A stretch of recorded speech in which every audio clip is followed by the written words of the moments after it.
The killer didn't run after murdering Kayla Hodgson. They stayed inside her apartment for nearly an hour, walking through blood, changing clothes, cleaning the scene.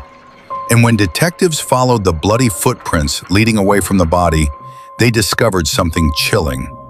The killer wasn't wearing their own shoes. They were wearing Kayla's. 23-year-old Kayla Hodgson lived a fast, vibrant life in Tamarack, Florida. By night, she worked as a bottle girl at a local lounge. Confident, social, impossible to ignore. Friends described her as magnetic, the kind of person who lit up every room she entered.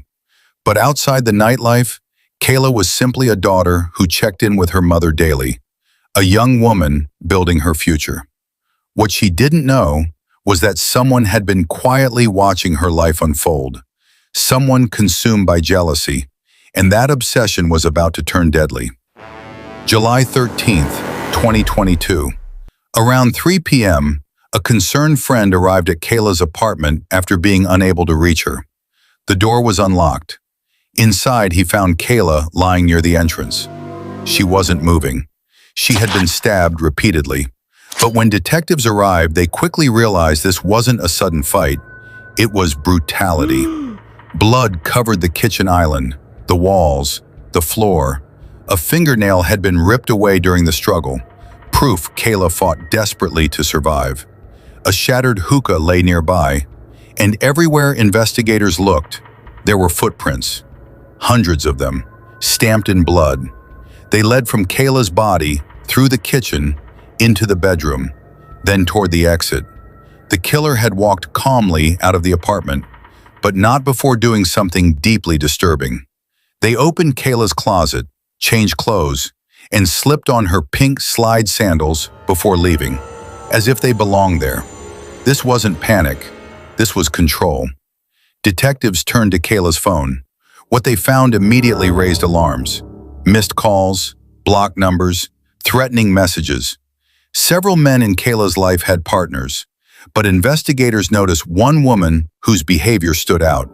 Her name was Sakina Thompson, a nail technician living in New York. And unlike the others, her jealousy didn't stay online. It escalated. Thompson's boyfriend had been pursuing Kayla intensely, flying her to New York, sending gifts, and maintaining constant contact. Thompson knew. She had access to his phone, his messages, his location. Witnesses later said she had already confronted Kayla at lounges before. Days before the murder, Kayla blocked her completely. That rejection changed everything. Investigators discovered Thompson purchased a plane ticket and flew from New York to Florida. She arrived quietly, waited, and sometime after 2 a.m., surveillance cameras captured a woman dressed in black near Kayla's apartment building. A neighbor later reported a masked woman knocking on doors, claiming someone had stolen her bag, but cameras told a different story. Hours later, the same woman was seen leaving the building carrying a cardboard box. Inside that box were bloody clothes, a knife, and Kayla's pink slides. Police tracked travel records, rideshare data, and store purchases. Uber receipts placed Thompson near a Walmart close to Kayla's apartment, using a fake name.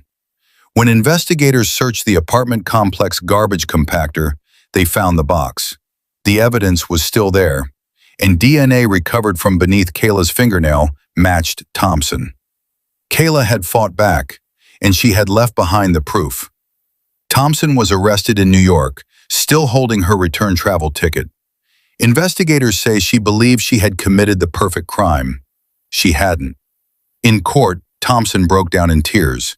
She claimed self-defense, said Kayla attacked first, said she blacked out and regained consciousness holding the knife. But prosecutors pointed to the evidence: the flight across the country, the disguise, the cleanup, the attempt to hide evidence. This wasn't self-defense, it was premeditation. The jury deliberated for just 1 hour. Guilty, first-degree murder, life in prison without parole. Kayla's mother faced her daughter's killer in silence. She didn't yell, she didn't rage. She simply said, You took her smile, but you didn't break us. The killer tried to walk away wearing Kayla's shoes, but those bloody footprints led detectives exactly where they needed to go, straight to her.